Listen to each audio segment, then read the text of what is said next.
What's up, you guys? Hope everybody's having a good day. Couple of announcements for Shine Campus. So, in the morning time, we will have, and so this is for people who are actually inside of the membership in our membership site, not necessarily for our Facebook group, but we do have a coffee time that we do at 6:30 in the morning time on Tuesdays. On Mondays, we also have a book study that we do. So we'll do those Monday and Tuesday. Excited for you guys to be able to have that and be able to get that information. Um, Also, next week, if you haven't signed up yet and are still interested, we are working on Power Couples, doing our Power Couples challenge next week. And so that happens Monday through Friday. You can go to theshinecampus.com and sign up for that if you are interested. And you could also get more information there. All right, so I want to be able to make sure I get you guys some information and that you guys don't have to hang around longer than necessary, but I also want to give people a chance to make it in. I'm going to talk a little bit about this today, and so, just while we're waiting for people to come in, I'm going to start explaining something that I think is really a big idea, which is um, there are sometimes there's a lot of myths about who we should be around and how we should hang out and what it would look like or um, you know sometimes we're private. Like I feel like I'm a very private person normally, but what does that actually look like? Well, the thing that I'm finding out is that the more people, especially as you're moving along your path, the more people that you can link up with and partner up with, you're going to actually grow yourself because what's in your circle is probably things that you already know. Now, occasionally, like somebody's bringing something from the outside, but even outside of you, or when you go to a different scenario, then you start getting all kinds of information. I'll give you an example of that. I was having somebody, or I was on a group website or in a group website, and just asking for feedback on my website because there's a lot of people in there kind of doing similar things that I do. And they gave me, there was like 5 or 6 people in there that were just graciously giving information about what they saw and observations. And just that small little tweak that I would have never even thought about, or those small little tweaks, feel very helpful. And so it's outside of whatever my influence is or my circle is. And so really look into that. And we'll talk a little bit about that today, but we won't spend too much time. But I just wanted to give that to you guys while we got people coming in. All right, so let's go ahead and get started with our topic. So, um, what's what's huge for me is that we're able to learn, um, more about the things that keep us from being able to have all the experiences that we want to have, right? So when I think of top experiences, like I want to obviously feel good on the inside. I want to be able to have good relationships with the people who are around me. Um, and I also want to be able to make tons of cash and keep that rolling and create a good situation, which I think actually increases everything else as well. And so there's a lot of different ways to do that for each scenario, but I think there's one central way, and that's actually being who you need to be, serving who you need to serve, and pleasing who you need to please. And so everybody will have different answers to that. But the more that you're able to focus there first, then you get to the place that you want. Well, what stops us from actually doing the things that we need to do and from being who we need to be? Well, I think it's that we get jumbled a lot of times, and I'll give you three today that we'll go over. The first thing that we'll go over is that there's a lack of clarity and vision. So let me just read this to you real quick. Most people wander throughout life without a clear understanding of what they truly desire, be it in relationships, personal happiness, or finances. A lot of this comes from being overwhelmed by your circumstances and with what others have told you or think of you. This lack of vision results in scattered efforts, which rarely yield desired results. So understand that, like our clarity and vision, we actually have built inside of us. And this is hard for us to imagine all the time, but we have built inside of us all the plans that we need.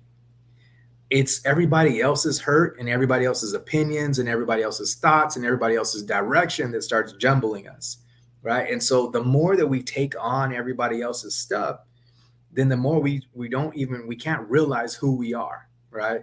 When you see everybody moving in a certain direction, you think, oh, that's my direction. Well, that might not be your direction, but it's so influential that we just look at that and we don't even get a chance to really look at who we are. So um, the hard thing is that we get caught up in what everybody else is doing, how they're thinking, and there's different reasons for that. That's not what we're going into today. The point of this is for me to let you know. I want you to look at the idea of lack of clarity and the lack of vision as something that will stop you from getting to the places that you want to get to.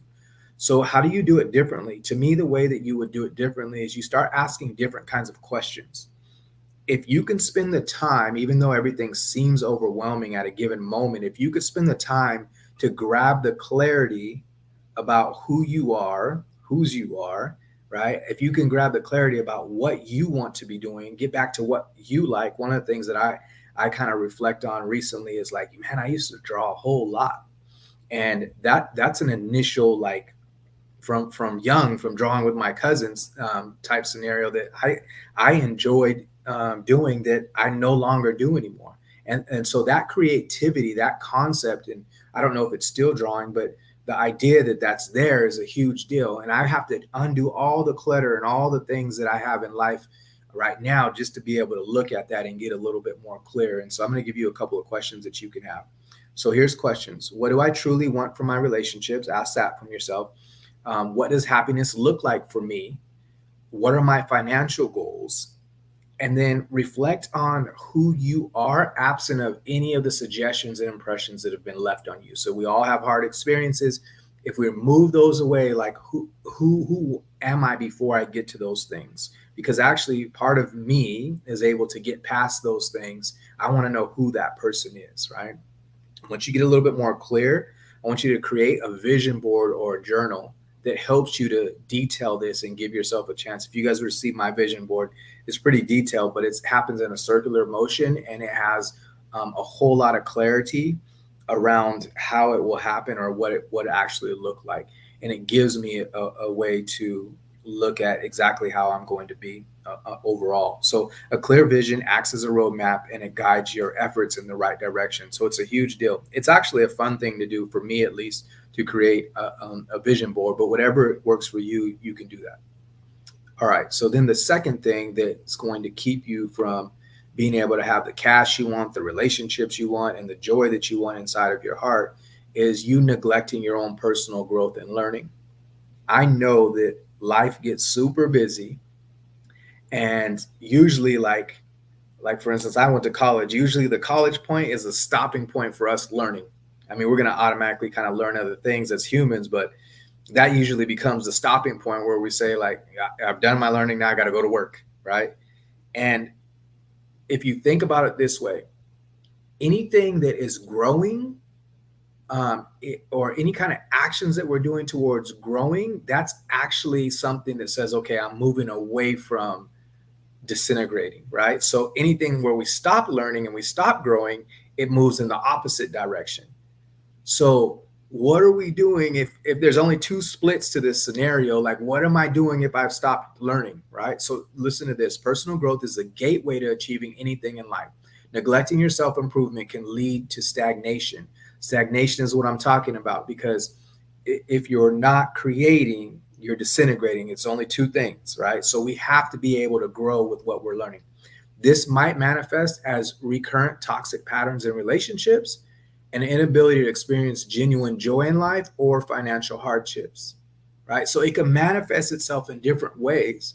But the important part is that we recognize, look, I need to be doing some kind of personal growth. I need to be doing some kind of learning. In my relationships, we need to be doing some kind of relationship growth, some kind of learning to understand what's going on and how to get past this year and how to do better for next year. Like, we need to be figuring out all of those things. And so the more that we can focus on this, and this kind of pairs with what I talked about in the beginning as the side note that I started out with, which was a good avenue to us being able to grow is is to be able to know other people and know more people and get out of our circle zone or our comfort zone and start introducing ourselves to other people and knowing other people that might have more information and more direction and different direction. And it doesn't mean that where we're at is bad. It just means that in our life, we need to be able to create growth and learn constantly, right? Otherwise, we are going to be headed in our minds and our bodies in the opposite direction. All right. So what can we do?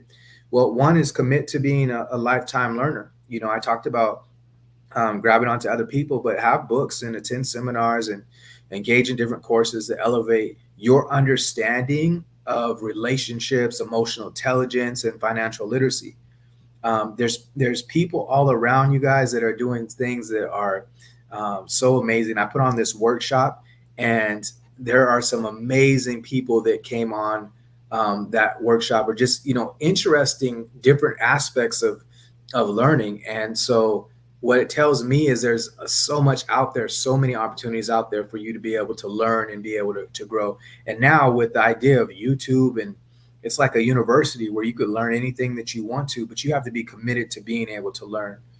By expanding your knowledge and skill set, you will enhance your capacity to attract and maintain better relationships, increase personal happiness, and improve financial stability. And so just us growing our knowledge and our skills in the area of the things that we want to grow, it's going to be able to help us. And so if we can focus on doing that, if we can add that in, then we won't be neglecting our personal growth and our learning. All right. So the last one, failing to understand the value of time. And so let me read this to you, and then I'll talk about it. Time is more valuable than money, and I would add on there, infinitely more valuable than money.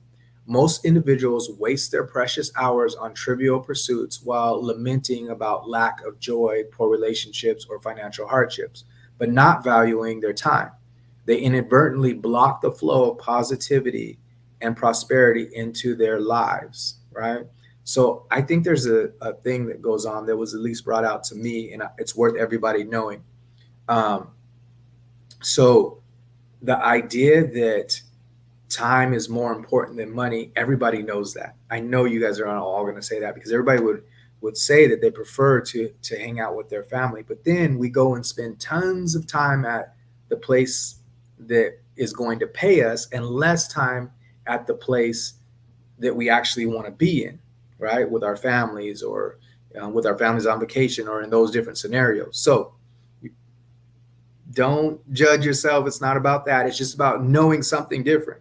Like the more we understand that our time is way more important, then it gives us a different chance to behave in those scenarios, right? So instead of us focusing all of our time towards things that we really don't want to be a part of, how can I switch that over? Even if it's just a focus scenario, because remember, most individuals waste their precious hours on trivial pursuits while lamenting about lack of joy, poor relationships, or financial hardships. How is that being created? Well, it's where we're putting our time, right? So the more that you put your time into an area that you actually want to be a part of, then it's going to change things. So here's how we do it instead.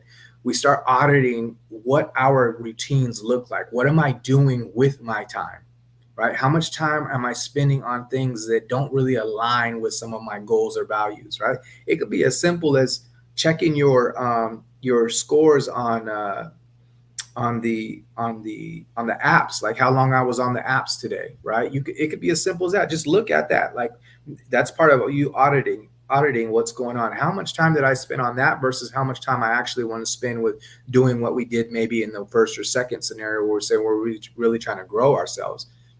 And then the second thing is streamline your schedule to prioritize tasks that propel you closer to your desired outcomes. Everything's not possible today. So it might mean you might be in a season of working a whole lot, right? But is that going towards or helping towards us getting to a place where I'm not working a whole lot, right? Just understand that has to be the switch over the more that we think about it. So if you could streamline your schedule to prioritize your tasks that propel you closer to your desired outcomes in relationships, personal well-being, and finances, we're going to be in a better space. All right. So it's just us, one, being aware of it, and then two, being able to do it differently. Now, what's important a lot of times, you guys, is, you know, everybody kind of knows these things that I'm saying. Like at some rate, you might even be able to say the same situations. Like you might be able to tell somebody this before I'm even telling you this. The hardest thing is being the person who could actually propel these kinds of behaviors. So if you have the definition now and you're able to say, okay, this is actually where I want to be. The trick is, can I become this person?